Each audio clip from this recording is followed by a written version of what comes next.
He doesn't read the paper, or turn on the radio, or try to make conversation, or even say good morning to his granddaughter, Willa, when she comes down the stairs to get some breakfast before she heads for school.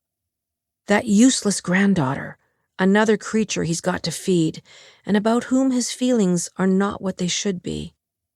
Harp is never sure about how he should feel about anything. There is a blank in him that gets bigger every year, filled with white noise.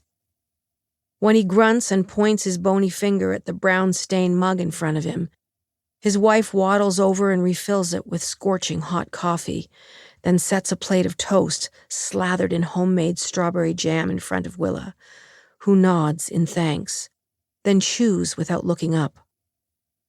Mrs. Bittlemore sometimes thinks it is a thankless task looking after her family, especially that husband of hers. The days of engaging in any sort of cheerful breakfast conversation are long since over, but if she's honest, that suits her just fine. After Harp finishes his breakfast, he pushes himself out of his exhausted-looking wooden chair, picks up his cigarette pack, and carries his mug and himself out through the screen door towards the barn. The barn is barely red, the paint beaten away by the rain and the wind. It holds itself together by sheer force of will, and a dozen or so 2x4s, Harp hammered into the sides. He keeps a few bottles of home brew tucked behind some old apple crates stacked in the loneliest, darkest corner of the stable, and before he feeds the animals or does the milking, he pours a generous amount of moonshine into his coffee. He tips the mug up and dumps the contents down his throat, enjoying the deep burn of the alcohol, and then he sets his mug on a post outside the barn door. His wife collects that mug without fail every single day. Depending on how he feels after the animals are dealt with, he may or may not fix a hinge on a gate, or straighten a fence post, or wind up some stray pieces of barbed wire, or move the bales in the haymow a little closer to the chute into the stable below. Sometimes, if he is particularly energetic, he wanders over to the water trough outside the barn and pumps in a few gallons of water. He doesn't bother to scoop the scum and the hundreds of dead beetles and flies off the top of it.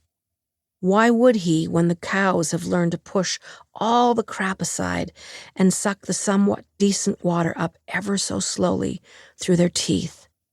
Either that, or wait for a hard rain that may or may not fill up the slough in the east field and quench their thirst there. Neither option is all that great. As Harp muddles through his chores, he replaces the cigarette constantly dangling from his mouth with a wad of chewing tobacco, which makes him spit constantly, splattering his boots and pant legs. He wipes the brown liquid off his chin with the sleeve of his plaid shirt. He spits onto anything and everything. The side of the tractor, or the door of the barn. He'll even shoot a glutinous stream towards a chicken shuffling past.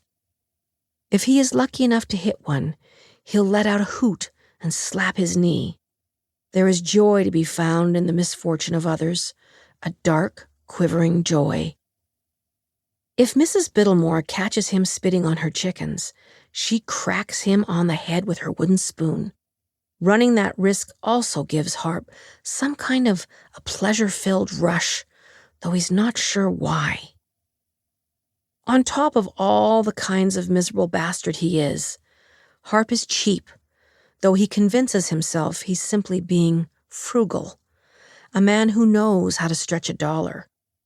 He feeds the pigs rotten Spanish onions and other leavings he scrounges from the Dutchman's grocery store in town.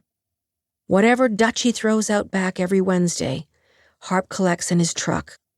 Sometimes it's squash or coffee grounds or eggshells. Sometimes it's potatoes or apples or expired boxes of crackers.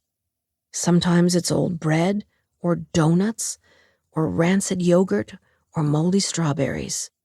Whatever is unfit for the customers, the pigs end up with in their bellies. The pigs don't dare complain, because at least it's something. Though both